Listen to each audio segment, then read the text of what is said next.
33장, 34장을 같이 읽었는데요. 오늘은 34장을 중심으로 해서 봤으면 합니다. 이 34장은 하나님께서 이스라엘 자손들과 다시 언약을 세우는 내용입니다. 언약을 세운다. 언약을 세운다. 이것은 오늘 우리에게도 하시는 말씀인데요. 우리가 하나님과 언약 관계를 체결하거나 갱신하거나 하는 이 세움, 언제 어떻게 하죠? 신약에 와서는 그리스도 안으로 연합한 교회가 연합하여 공적으로 하나님 앞에 절을 할 때이죠. 기도 찬송 헌금으로 하나님 앞에 우리 자신 전부를 다 드리면 하나님께서 오냐 왔냐 하고 그 절을 받으시고 말씀을 하시죠. 우리의 새 생명의 양식이 말씀인데요. 이게 언약의 내용이죠. 이렇게 하자, 이렇게 하자, 그렇게 하지 말자. 그러면 우리가 말씀을 듣고 아멘 그렇게 하겠습니다 하면 이게 언약이 체결이 되죠. 언약이 수립이 됩니다. 이와 같은 그 근원지가 바로 본문인데요. 그러니까 본문이 매우 중요하죠. 34장이 매우 중요합니다. 이 34장은 그동안 언약이 깨져버렸잖아요. 32장에서 하나님을 형상으로 만들어서 금송아지 형상을 만들어서 섬기는 것 때문에 하나님의 계명을 어긴 거니까 언약의 내용인 계명을 아주 어겼으니까 하나님께서 언약이 깨진 거니까 하나님께서 이들과 이제 함께 하지 않겠다 하고 진노하셨지 않습니까? 그런데 32장에서 이런 일이 있고 바로 모세가 중보자 위치에서 하나님께 간절히 기도하고 그리고 백성들이 회개하는 걸 통하여 하나님께서 진노하신 것이 좀 누그러졌죠. 근데 33장에 와서 하나님께서 모세에게 이스라엘 자손들을 데리고 약속한 땅으로 가라 하시죠. 가나안 땅으로 올라가라 하십니다. 그러나 나는 함께 하지 않겠다 그러시죠. 이게 이스라엘 자손들에게는 심각한 일이죠. 하나님이 함께 하시지 않으면 의미가 없는 거니까. 그래서 단장하지 아니했더라 하는데요. 이 33장 4절에 보면 백성이 이 준엄한 말씀을 듣고 슬퍼하여 한 사람도 자기의 몸을 단장하지 아니하니 이건 철저히 회개했다는 겁니다. 철저히 회개했습니다. 그리고 모세는 회막을 이스라엘 진영, 이때는 아직 성막을 짓기 전이잖아요.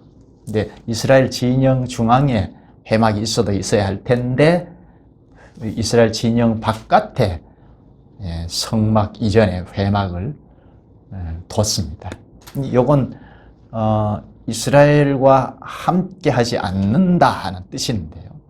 그래서 이제는 하나님을 만나려면 이 이스라엘 진영 바깥에 나가야 했던 겁니다. 여기 회막에서 만났으니까요.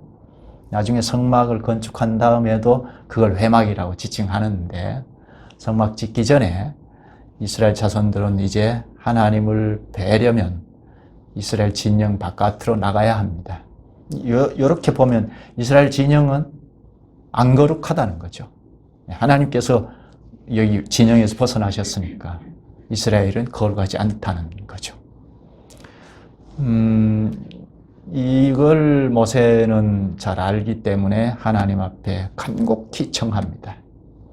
가나안 땅에 우리가 갈 때 하나님께서 함께 해달라고 함께 하지 아니하면 우리는 가지 않겠습니다. 가는데 의미가 없으니까 간곡히 기도합니다.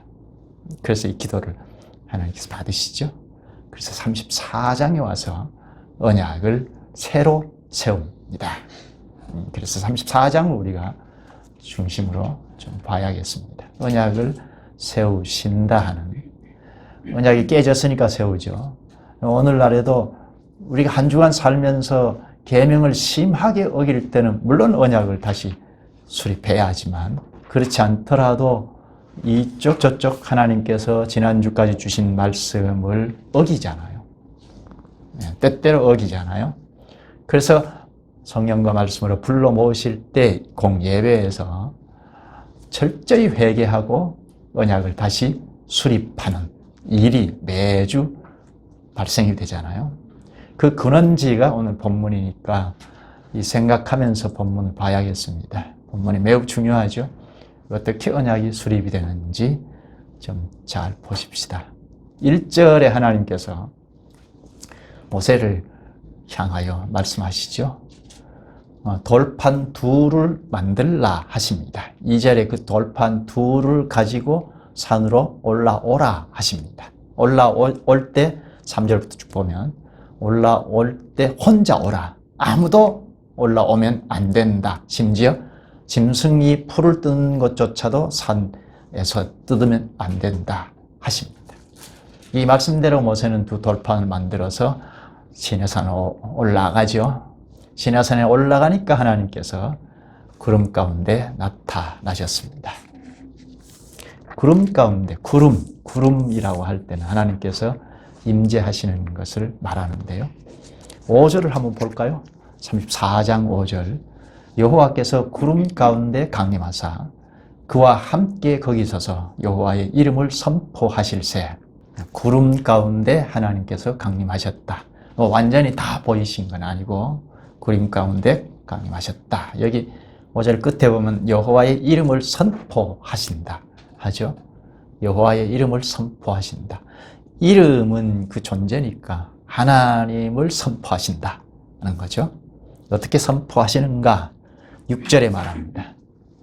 여호와께서 그의 앞으로 지나시며 모세 앞으로 지나시며 선포하시되 여호와라 여호와라 자비롭고 은혜롭고 노하기를 더디하고 인자와 진실이 많은 하나님이라.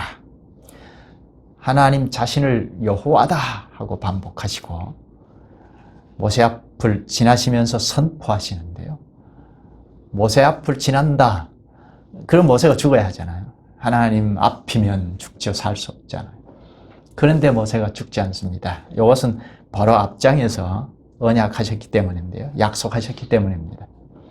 33장 22절에 보면 하나님께서 내 영광이 지나갈 때에 내가 너를 모세를 반석 틈에 두고 내가 지나도록 내 손으로 너를 덮었다가 반석 틈에 둔다, 너를 손으로 덮는다, 이건 보호하신다는 약속이거든요.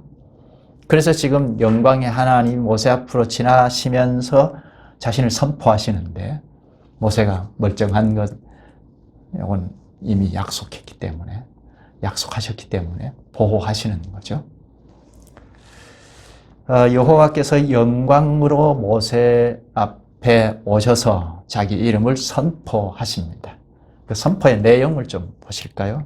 여호와라 여호와라 자비롭고 은혜롭고 노하기를 더디하고 인자와 진실이 많은 하나님이라. 한마디로 하나님은 사랑이라는 말이죠. 자비롭고 은혜롭고 노하기를 더디하고 인자와 진실이 많은 하나님이라. 인자, 7절에도 인자를 천대까지 베풀며 하죠. 6절, 7절에 인자를 반복합니다. 이건 어진 사랑, 인자, 어진 사랑을 말하죠. 내가 누군지 아느냐? 사랑의 하나님이다. 이죠. 큰 사랑이다. 천대까지 베풀며 악과 허물과 죄를 용서하리라. 이런 사랑은 세상에 없죠. 천대까지 사랑한다. 이런 사랑은 절대적인 사랑이죠. 7절 중간부터 보면 그러나 벌을 면제하지는 아니하고 아버지의 악행을 자손 3, 4대까지 보응하리라. 한결같이 너희들을 사랑할 거다. 그러나 죄는 넘어가지 않는다. 그 말이죠. 그냥 두지 않겠다 하십니다. 아버지가 죄를 지으면 아버지뿐만 아니라 자손 3, 4대까지 벌을 내린다 하십니다. 공의를 말하죠. 하나님께서 무한대의 사랑인데 죄는 그냥 두지 않는다. 이거는 공의롭기 때문이죠. 사랑과 공의, 요 하나를 빼버리면 안 되죠. 사랑이 무한대인데 그러나 죄는 다스리신다. 공의롭다 하는 거죠. 공의와 사랑, 이건 뗄 수 없다는 것 우리가 잘 압니다. 이 동절의 양면과 같은 거죠. 사랑이 있으면 그 뒤에는 공의가 같이 있다 하는 겁니다. 하나님 자신을 선포하실 때 모세는 그만 엎드렸습니다.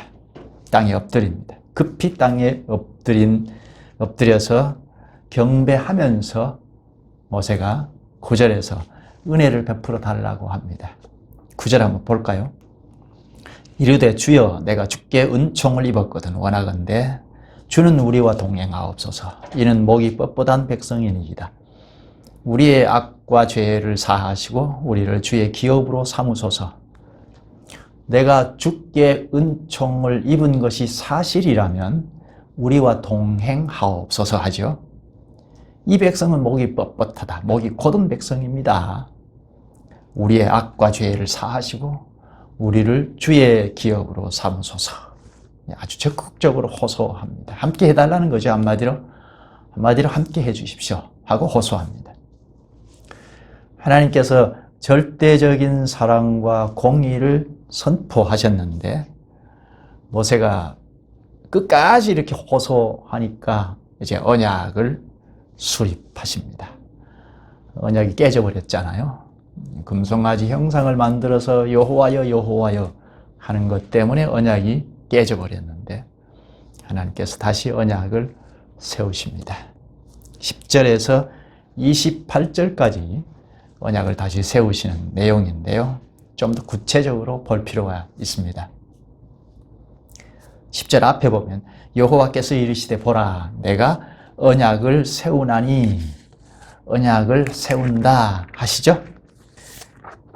당시 사람들이 언약을 세울 때와 비슷해요. 그러니까 그때 당시 사람들 모세 이스라엘 자손들이 낯설지 않아야 받아들이니까 당시 사람들이 언약을 세울 때 방식과 비슷한데요. 당시 언약을 세울 때 사람들이 짐승을 잡아놓고 그 사이를 지나갑니다.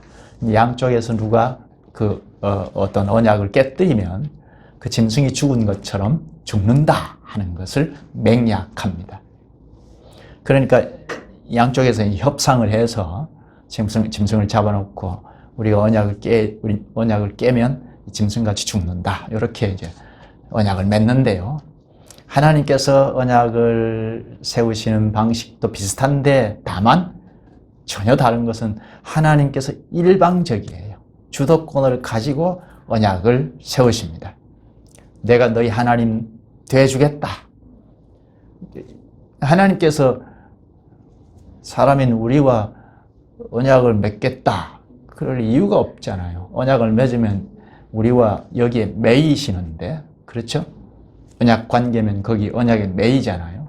하나님께서 우리에게 오셔서 언약하시고 내가 너희 하나님 되어주겠다 하고 여기 매이실 까닭이 없잖아요. 그런데 언약을 이렇게 하십니다. 내가 너희 하나님 되어주겠다 하고 약속하십니다. 하나님이 약속하시는 게 뭔지 한번 보십시다. 하나님이 약속하시는 거 뭔지 보십시다. 10절을 보죠. 여호와께서 이르시되 보라 내가 언약을 세우나니 곧 내가 아직 온 땅 아무 국민에게도 행하지 아니한 이적을 너희 전체 백성 앞에 행할 것이라. 내가 머무는 나라 백성이 다 여호와의 행하심을 보리니 내가 너를 위하여 행한 일이 두려운 것임이니라. 내가 아직 온 땅의 아무 국민에게도 행하지 아니한 이적, 그걸 보여주겠다고 하죠. 지금까지 행하지 아니한 이적, 이게 뭘까요? 가나안 땅을 정복하는 거예요. 하나님께서 이적을 통해서 초능력을 발휘해서 가나안 땅을 정복하게 할 거다 하십니다. 그 끝에는 두려운 것임이니라 하십니다. 그러니까 가나안 땅을 정복할 때 이스라엘 자손들은 물론이고 그 주변 족속들도 두려운 일이 될 거다 하십니다. 정복할 때 뭐 예를 하나만 들면 큰 여리고성을 빙빙 7바퀴를 돌았는데 그냥 허물어졌잖아요. 그게 하나님께서 행하시는 이적이죠. 두려울 것이다 하셨습니다. 이런 기적을 다 보게 될 거라 하십니다. 그리고 11절에는 내가 가나안 족속들을 쫓아내겠다 하십니다. 여기는 6족속을 말했는데요. 어떤 경우는 7족속을 말했고 때에 따라 다릅니다. 근데 대표로 가나안 족속이라고 합니다. 그 다음 백성들이 지켜야 할 내용을 17절까지 주십니다. 언약하실 때 이런 방식으로 하시죠. 하나님께서 너희 하나님 되겠다 이렇게 하시고 너희는 순종하라. 그 순종의 내용을 지금 17절까지 말씀하시는데요. 12절을 볼까요? 너는 스스로 삼가 내가 들어가는 땅의 주민과 언약을 세우지 말라. 그것이 너희에게 올무가 될까 하노라. 가나안 땅에 들어가는데 이제 가나안 땅에 들어가면 그 주민들과 언약을 맺지 말아라 하십니다. 우리가 세상 사람들과 친밀해야 하잖아요. 복음을 전하기 위해서도 그렇죠? 함께 해야 복음을 전할 수 있는 장을 마련할 수 있잖아요. 그런데 하나님께서 가나안 땅에 들어가면 그들과 언약을 맺지 말아라. 화친하지 말아라 하십니다. 요 말씀은 이미 앞에 언약책이라는 내용, 그게 23장이죠. 23장 32절부터인데 거기에서 이미 말씀하시던 건데요. 23장 32절에서 33절의 첫 약속되는 그들과 그들의 신과 언약하지 마라 했는데 오늘 본문에는 그들과 언약하지 말라 하십니다. 이 같은 말인데요. 그들과 언약하지 마라. 그것이 너희에게 올무가 된다. 올무는 사망이라는 말인데 당시 가나안에 있는 족속들이 언약하는 방식은 나도 너도 섬기는 신과도 결탁하는 거인데요. 그래서 상대 신도 인정하고 언약한 거니까 상대 신들에게도 경배하는 의식이 포함이 되어 있습니다. 그러면 이스라엘 자손들이 그렇게 하면 안 되잖아요. 절대자 신이 하나님이신데 하나님 백성들이 이교 신들을 섬기는 자들과 가나안 땅에 들어가서 언약을 맺으면 그들의 신 앞에 가서도 의식을 행한다, 제사 행위를 한다 하면 혼합 종교가 되어버리죠. 그러면 독특한 하나님 나라 백성 공동체가 깨져버리죠. 그래서 안 된다. 그 주민들과 언약하지 말라. 우상숭배를 금하는 거죠. 우상숭배를 가까이 하지 말라. 그런 거죠. 그리고 13절에 너희는 도리어 그들의 제단들을 헐고 그들의 주상을 깨뜨리고 그들의 아세라상을 찍을지어다. 여기 주상, 주자, 기둥주자의 상자는 형상이죠. 기둥 형상은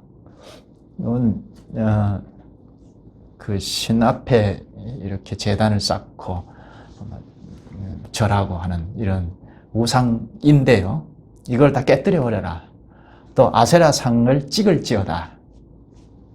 가나안 사람들이 대표로 섬기는 게 바알이잖아요. 바알인데 그 아내 신이라고 하는 신이 아세라 여신이고, 그래서 여기 아세라상을 찍을지어다 했는데, 아세라는 그 바알의 아내 신인데 풍요의 여신입니다. 그리고 당시 아모리족이나 가나안족이 숭배한 여신이 아낫 아스타롯입니다.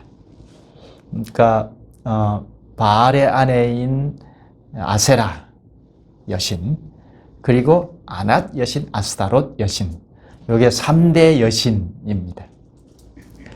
그들의 제단을 다 헐고 아세라상을 찍어버려라 합니다. 그리고 14절에는 너는 다른 신에게 절하지 말라. 여호와는 질투라. 이름하는 질투의 하나님이라. 이렇게 반복하여 우상을 척결하도록 명령하시죠. 이게 이스라엘 자손들 당시 가르치는 방식으로 이렇게 가르치신 것입니다. 요즘 우리가 보면 조금 뭐 이렇게까지 해야 하나 싶으잖아요. 우상을 섬기지 말아라 하면 될 텐데 그러나 이스라엘 자손들에게는 이게 아주 달라붙어 있으니까 가나안 땅에 들어가서도 그들과 화친하면 우상을 섬길 가능성도 많고 영향을 받을 가능성도 많고, 그러니까 자세하게 이렇게 가르치십니다. 하나님만 섬기라는 거죠. 이건 우상을 일체에 섬기지 말아라.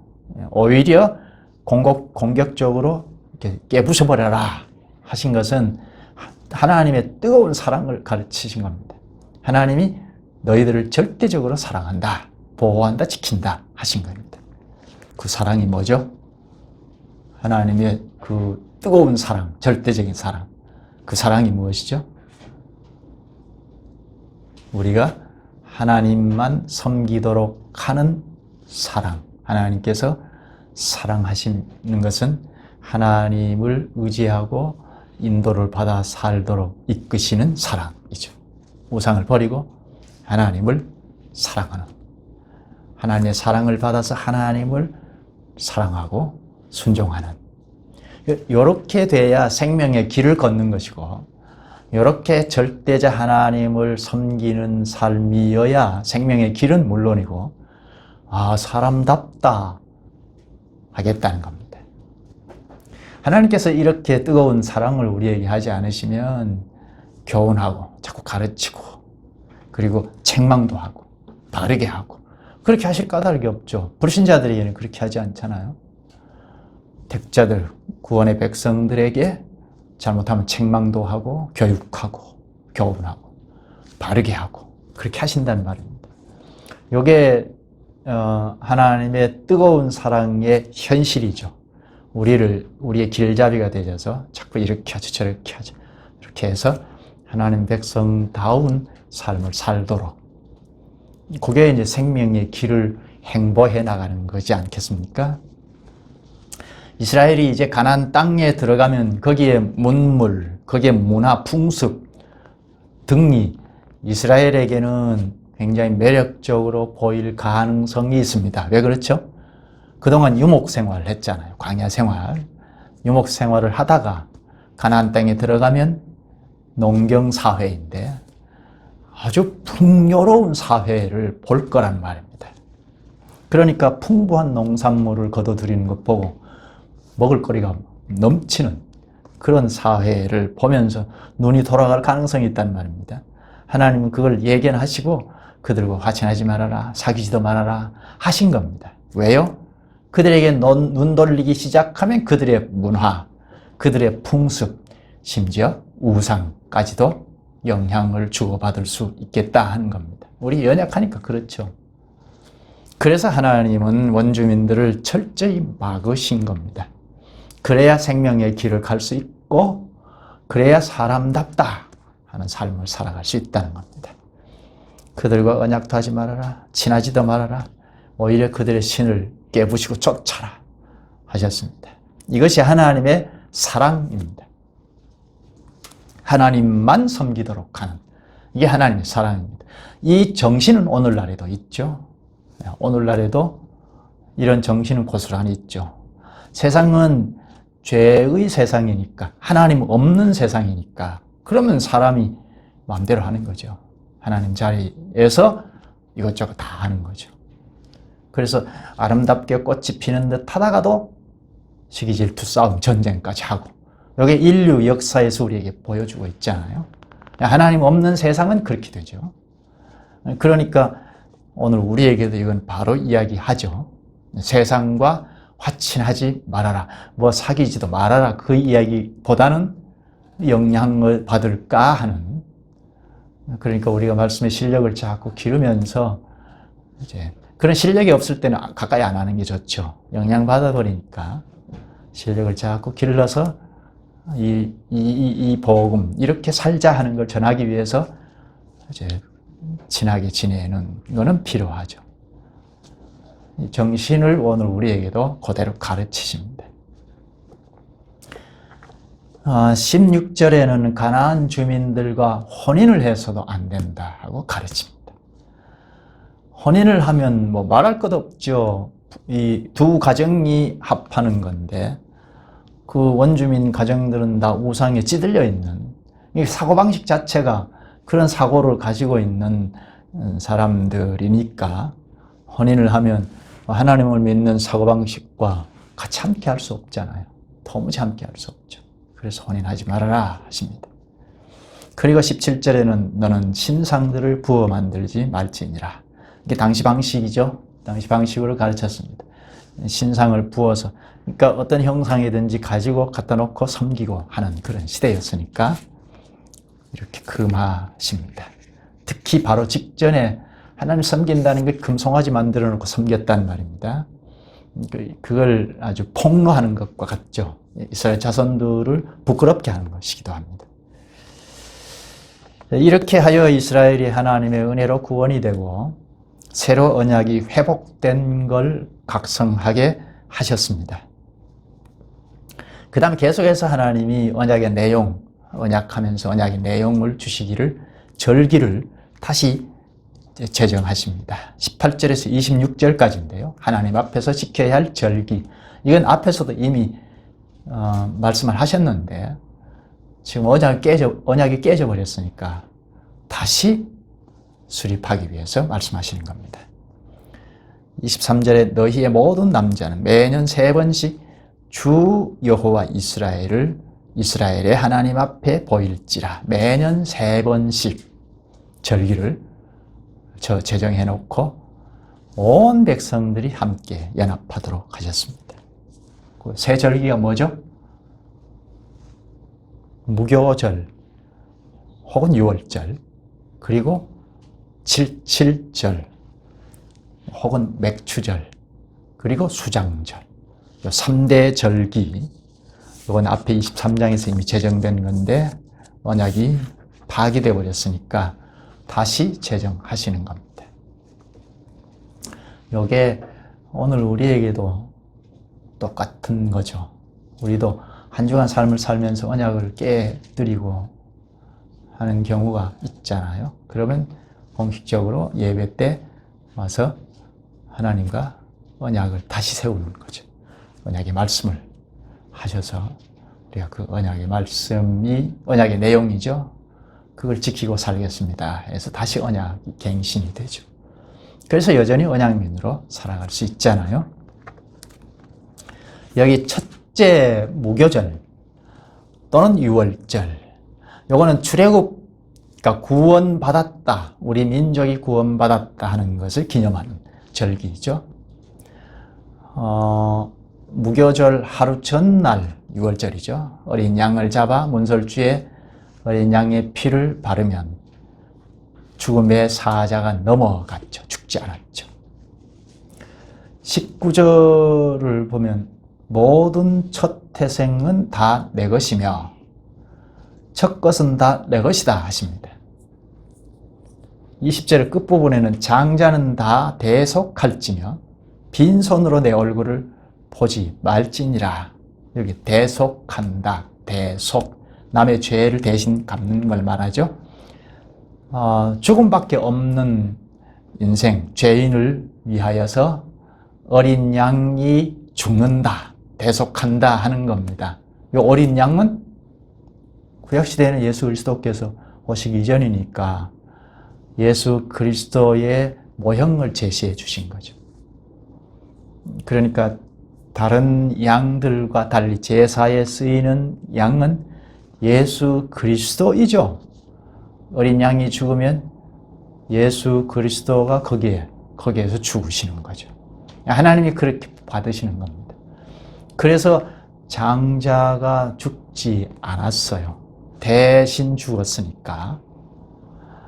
이스라엘 자손들의 장자는 죽지 않았어요. 장자는 뭡니까? 첫 것, 첫 열매는 다 전체를 대표하잖아요. 그러면 장자가 죽지 않았다? 그러면 이스라엘 전체가 안 죽었다는 거죠. 장자가 죽었다? 전체가 죽었다는 거죠. 애굽민들은 그랬죠.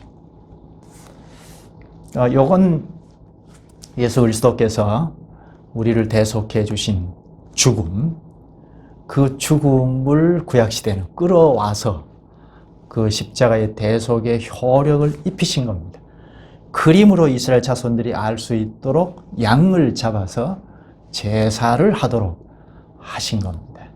그래서 그 사람들은 구원의 은혜를 입고 당당하게 언약민으로 살아갈 수 있었던 겁니다. 여기 이 무교절 때는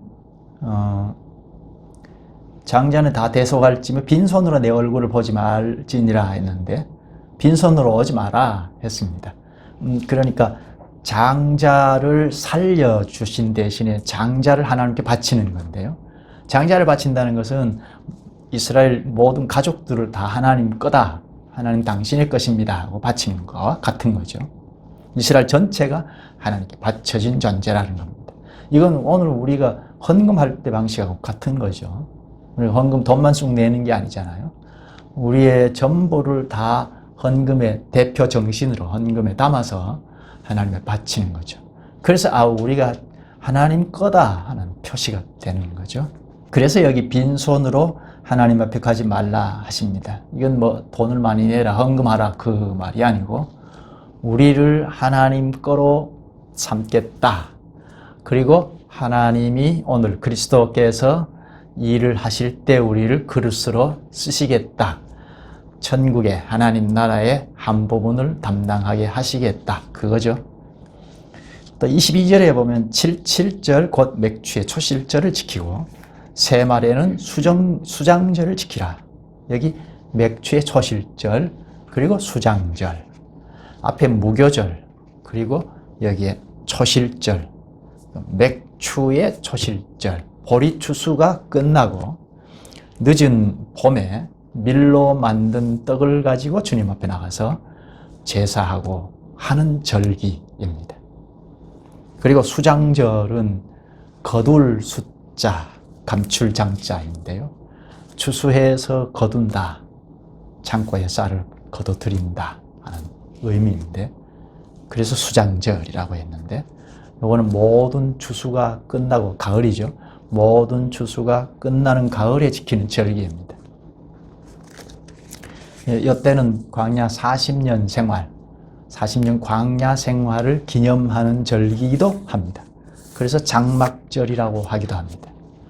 3대 절기, 이건 좀 외우시면 좋겠어요. 뭐죠? 첫째, 무교절 또는 유월절, 붙여서 말할 수 있고, 둘째, 늦은 봄에, 여기 유월절, 무교절은 봄에 지키는 절기고, 늦은 봄에 지키는 절기, 7.7절 혹은 맥추절.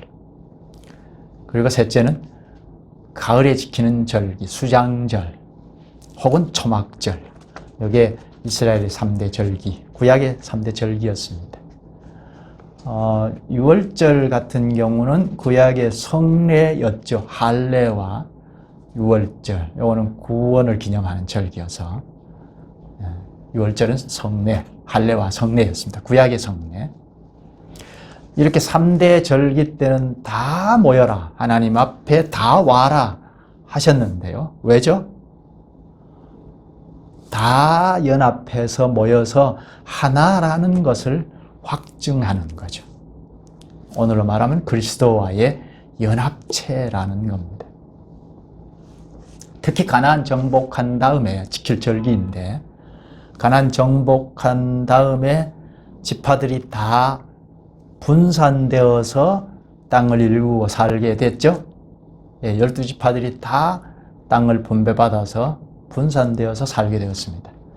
그런데 이들이 한 곳으로 모이지 아니하면 다 각각 하나님을 섬긴다고 할 것이고, 그래서 제사 방식이 난립할 수가 있죠.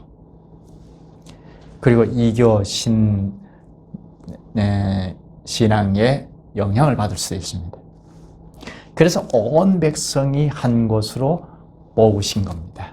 적어도 3대 절기 때는 고울마다 안식일을 통해서 함께 교제하고 하지만 전체, 그때는 국가교회였으니까 전체가 적어도 1년에 3차례는, 이 3차례도 그 6월절 지킨 이후에 7절까지는 50일 동안 떠나지 않고 거기 함께 한 경우도 있었는데요. 그러니까 이렇게 3대 절기를 꼭 지키도록 하셨습니다. 이것은 다 하나님의 백성 공동체라는 겁니다. 하나라는 겁니다. 둘, 셋이 아니라는 겁니다. 개인주의 사회가 아니라는 겁니다. 그리스도와의 연합체라는 걸 당신은 그렇게 절기를 통해서 확인하고 할 수 있도록 하신 겁니다. 그런데 여기서 하나 문제가 될 가능성이 있어요. 우려가 되는 게 있습니다. 다 집을 비워놓고 떠나서 한 곳에 모이면 성전을 지었을 때는 예루살렘으로 다 모이잖아요. 그러면 집이 다 비어 있잖아요. 그럼 도둑들이 다 들어서 그냥 약탈해 갈 수 있죠?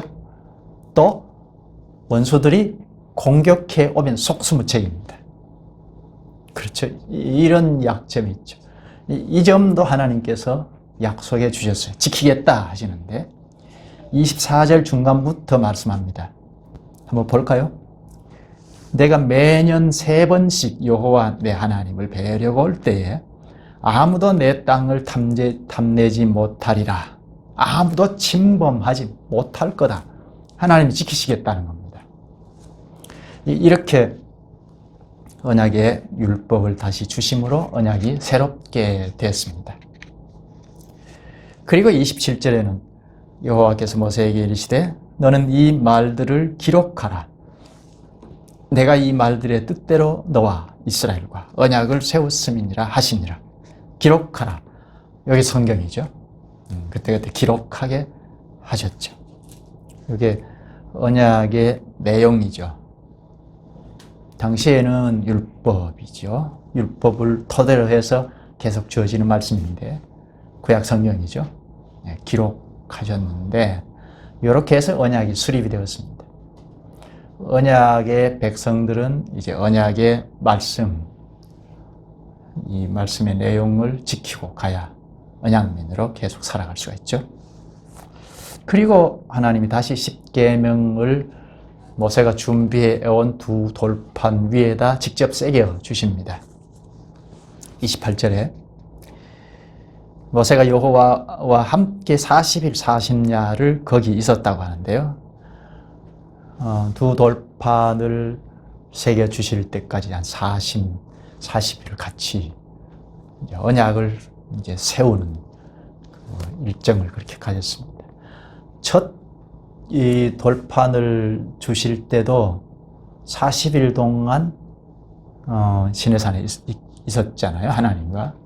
근데 지금 둘째 돌판을 주실 때도 40일간 하나님과 대면하고 했습니다. 이제 더 이상 모세가 격분해서 돌판을 집어 던지고 그럴 일은 이제 없게 됐습니다. 왜죠? 이스라엘 자손들이 충분히 죄의 책임을 인식하고 여호와와 교제하기를 갈망하기 때문입니다. 그래서 언약이 다시 수립이 됐기 때문입니다. 나중에 모세는 이 두 돌판을 언약궤 안에 넣습니다. 지성소에 들어가는 언약궤 안에 십계명을 담은 두 돌판을 넣습니다. 그래서 이스라엘 자손들은 하나님께서 말씀하신 계명의 말씀에 따라서 살아야 하겠다는, 하나님께서는 그 계명의 말씀을 토대로 해서 그 말씀으로 통치하신다 하는 걸 말하고 있죠. 그리고 29절부터는 다음 장으로 좀 미루죠. 다음 장에 생각할 때 연결해서 보겠습니다. 오늘 중요한 말씀이 무엇일까요? 다 중요하겠지만 꼭 짚고 명심해야 할 말씀 뭐죠? 언약이 세워진다, 다시 세운다 하는, 언약의 말씀을 깨뜨리고 나가면, 언약이 깨져버리면 하나님이 함께 할 수가 없잖아요. 그래서 함께 하지 않겠다 하셨는데 너희들끼리 가나안 땅으로 돌아가라, 가나안 땅으로 올라가라 하셨는데요. 그래서 모세의 간절한 중보 기도, 그리고 이스라엘 자손들이 철저하게 회개하는 그 끝에 언약이 다시 세워지는 걸 볼 수 있죠. 이건 오늘 우리의 현실이다 했는데 우리도 매주, 그러니까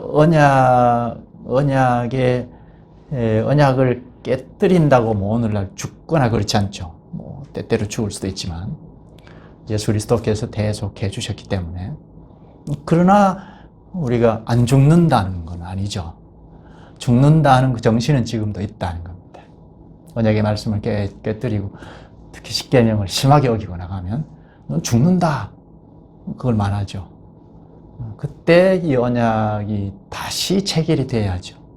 그래서 하나님께서는 매주 불러 모으시죠. 주중에 말씀대로 살지 못한 것 있을 때 철저히 회개하면서 주님 앞에 예배하죠. 기도, 찬송, 헌금, 설교를 통해서 예배하는데, 그러면 하나님께서 우리의 예배를 그래 받는다 하시면서 말씀을 하시는, 그 말씀을 언약의 내용으로 주시는 거니까 우리가 그대로 지키고 살겠습니다 하면 언약이 다시 세워지는 거죠. 이게 매우 중요하죠. 그냥 예배하고 마는 것이 아니고 언약이 계속 갱신되는, 그게 주일 예배이죠. 이것 때문에 이렇게 언약이 매주 갱신되는, 이것 때문에 하나님 나라 발걸음을 중단 없이 걸어갈 수 있고 낙오하지 않고 갈 수가 있고, 또 공급해 주시는 이 언약의 내용인 말씀은 새 생명의 양식이니까 지적으로 계속 자라가고, 그러면 마음 행위가 자꾸 성숙해 가서 하나님 나라의 어떤 부분들을 감당하는 사명자로서 능력 있게 감당하고 살아갈 수 있겠다 하는 겁니다. 여기까지 할까요? 기도하시죠. 자비하신 주님, 이스라엘 자손이 철저히 회개하는 일과 모세의 중보 기도가 없었더라면 주님과 연합이 될 수 없는 걸 저희에게 가르쳐 주셔서 오늘 그리스도와 연합한 저희들의 은혜가 얼마나 큰 것인지를 깨우치시옵나이다. 특별히 그리스도 안에서 연합하는 예배에서 언약이 새롭게 되어 여전히 언약민으로 사는 건 특별한 은혜이옵나이다. 지금도 하늘에 계신 그리스도께서 항상 저희를 변호해 주심으로 언제든지 주님 앞에 이르러 예배할 수 있고 또 언약의 말씀을 공급받을 수 있사옵나이다. 저희가 늘 이 언약의 말씀을 숙지하며 생명의 길에서 좌우로 치우치지 않게 하시려는 주님의 절대적인 사랑을 항상 인식하게 하시옵소서. 예수님의 이름으로 기도하옵나이다. 아멘.